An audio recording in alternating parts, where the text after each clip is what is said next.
السلام علیکم ورحمۃ اللہ وبرکاتہ۔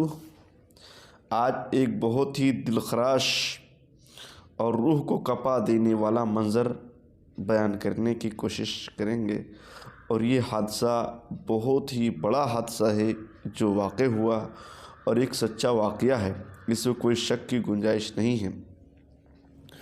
موضوع ہے لڑکی کاش تیرے باپ کا نمبر ہوتا۔ رائٹر ہیں محمد نعمان مکی۔ وہ کہتے ہیں، مکہ مکرمہ میں موجود ہمارے ایک دوست کل ملاقات کے لیے تشریف لائے۔ دوران گفتگو انہوں نے ایک ایسا واقعہ سنایا کہ جسے سن کر دل خون کے آنسو رونے پر مجبور ہو گیا۔ انہوں نے سنایا کہ اپریل 2023 رمضان کا مہینہ تھا اور میں اپنی فیملی کے ساتھ ہاوڑہ ریلوے اسٹیشن سے راجدھانی ایکسپریس ٹرین میں چڑھا۔ وہ ریزرویشن والی بوگی تھی۔ دراصل مجھے کولکاتہ سے پٹنہ کے لیے جانا تھا۔ ابھی میں اپنا لگیج وغیرہ رکھ کر فیملی کو بٹھا ہی رہا تھا کہ ایک طرف سے کسی کے سلام کرنے کی آواز آئی۔ میں اس طرف متوجہ ہوا تو دیکھا کہ ایک دیندار اور باشرہ آدمی سامنے کھڑے ہیں۔ ان کے لباس اور وضاقتہ سے لگ رہا تھا کہ وہ کوئی عالم دین ہیں۔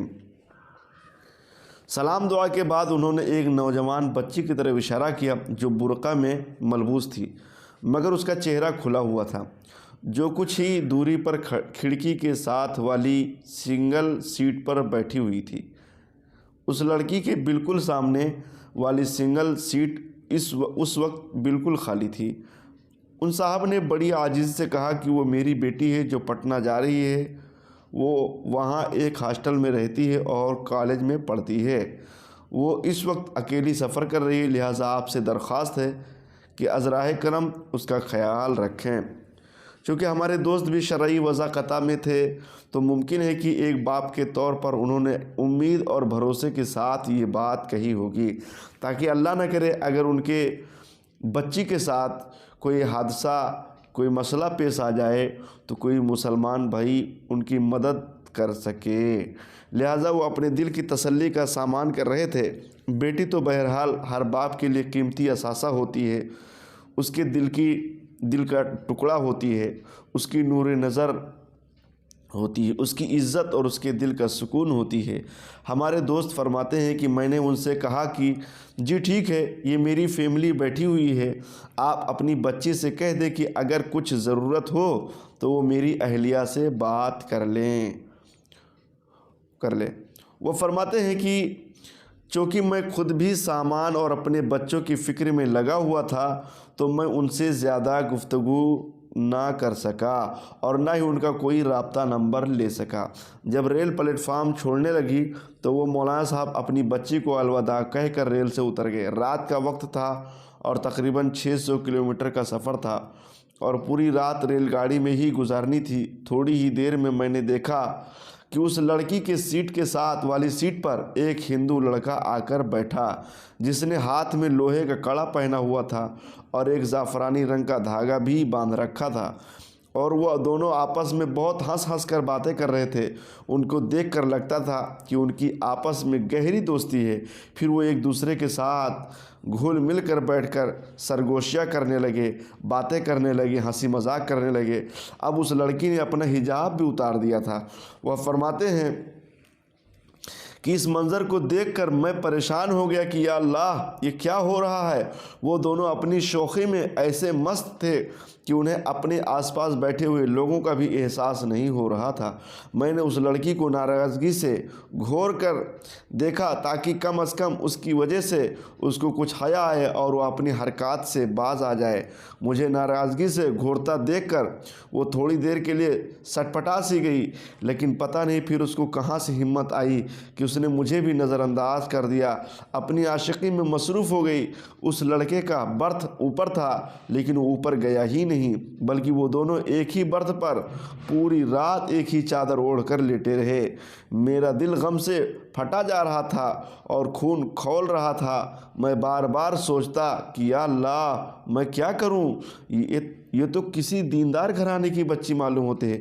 کبھی سوچتا کہ ان کی ویڈیو بناؤں، لیکن پھر دل نے گوارا نہ کیا، پھر سوچتا کہ جا کر ان دونوں سے بات کروں اور ان کو روکوں، لیکن پھر سوچتا کہ اگر لڑکی نے سامنے سے یہ پوچھ لیا تم کون ہوتے ہو میرے پرسنل معاملے میں دخل دینے والے، تو میرے پاس اس کا کچھ بھی جواب نہ ہوگا، اور ممکن ہے کہ یہ لڑکی الٹا میرے اوپر ہی کچھ الزام لگا دے۔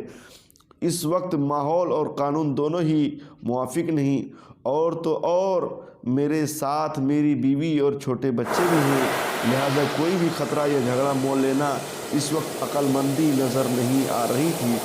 اس وقت مجھے اس بات کا شدید افسوس ہوا کہ کاش میں نے اس لڑکی کے والد صاحب سے ان کا نمبر لے لیا ہوتا، کم از کم میں صورتحال سے ان کو واقف کرا سکتا۔ بہرحال صبح تک وہ دونوں اسی طرح اس چادر میں گھسے رہے، اور جب ہم منزل پر اترے تو اس لڑکی کے حجاب کے ساتھ ساتھ اس کا برقع بھی اتر چکا تھا، شاید اس نے اسے اپنی بیگ میں رکھ لیا تھا۔ ایک نوجوان بچی جو کالج جانے کے لیے اپنے گھر سے اپنے باپ کے ساتھ با پردہ نکلی تھی، وہ اس وقت بے پردہ، بے پرواہ اور بے جھجک ہو کر ایک ہندو لڑکے کے ساتھ رواں دواں ہو گئی۔ ہمارے دوست بڑے ہی درد کے ساتھ فرمانے لگے کہ مجھے اس واقعے پر اور اپنی بے بسی پر انتہائی افسوس اور دکھ ہوا۔ مجھے رہ رہ کر اس لڑکی کے والد صاحب کا داڑھی اور ٹوپی سے سجا خوبصورت چہرہ یاد آ رہا تھا۔ ان کا اپنی بچی پر اس طرح اندھا اعتماد کرنا اور پھر لڑکی کا اس طرح ان کے اعتماد کا خون کرنا سب ہوش اڑا دینے والا تھا۔ وہ صاحب تو اس خوش فہمی میں مبتلا ہیں کہ ان کی بیٹی حیا کی چادر میں لپٹ کر تعلیم حاصل کر رہی ہے، اور ان کو کانوں کان خبر نہیں ہے کہ ان کی لخت جگر تو کسی غیر کے باہوں کی زینت بن چکی ہے۔ اس لڑکی ریلوے اسٹیشن سے جاتا دیکھ کر میں نے اپنے دل میں کہا کہ اے لڑکی، کاش تیرا باپ کا نمبر ہوتا۔ اس واقعے سے آپ کو کیا سبق مل رہا ہے؟ آئیے کچھ مورل حاصل کرتے ہیں۔ اب اس بات کا رونا روئیں، اب کس بات کا رونا روئیں اور کس کو مورد الزام ٹھہرائیں؟ یہ وقت بچیوں کو اپنے سے دور دراز علاقوں میں بھیج کر کالج اور یونیورسٹیوں میں پڑھانے کا ہرگز نہیں ہے۔ ان کو اگر اپنی نگاہوں کے سامنے رکھتے ہوئے مسلمانوں کے اسکول اور کالجز میں پڑھانا ممکن ہو تو پڑھائیں، ورنہ ایسی تعلیم سے محرومی اچھی ہے۔ ماحول پرفتن ہے، اور موبائل فون معصوم ذہنوں کو ان فتنوں سے آشناس کرنے کا آسان سبب اور ذریعہ ہے۔ اپنے بچوں پر اندھا اعتماد نہ کریں، ان کی عمر ہی ایسی ہے کہ وہ کبھی بھی جذبات کے لے میں بہہ جا سکتے ہیں۔ وقت پر اپنے بچوں کی شادی کی فکر کریں، مزید تعلیم تو شادی کے بعد بھی حاصل کی جا سکتی ہے۔ اس تحریر کا مقصد نوجوان بچیوں کے ماں باپ کو جھنجھوڑنا ہے تاکہ وہ ہوش کے ناخن لیں اور بے فکر نہ رہیں، اور اللہ کرے کہ اس بچی کے باپ تک بھی یہ تحریر پہنچ جائے۔ یہ واقعہ آپ سنے ہوں گے، اس سے کیا سمجھ میں آیا؟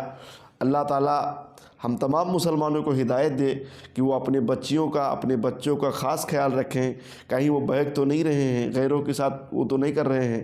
ظاہر سی بات ہے، یہ کوئی اچانک سے غیر مسلم نہیں ہے، ہندو نہیں بن جاتا ہے، پہلے اس کے تعلقات اور اس کے لب و لہجہ، اس کی گفتار، اس کی رفتار، اس کی کچھ نہ کچھ آثار ضرور نمایاں ہوتے ہیں۔ تو آپ کو پہلے سے اپنے بچیوں کی اسلامی تربیت کرنے کی سخت ضرورت ہے۔ بس اتنے پر ہی میں اپنی بات ختم کرتا ہوں۔ السلام علیکم ورحمۃ اللہ وبرکاتہ۔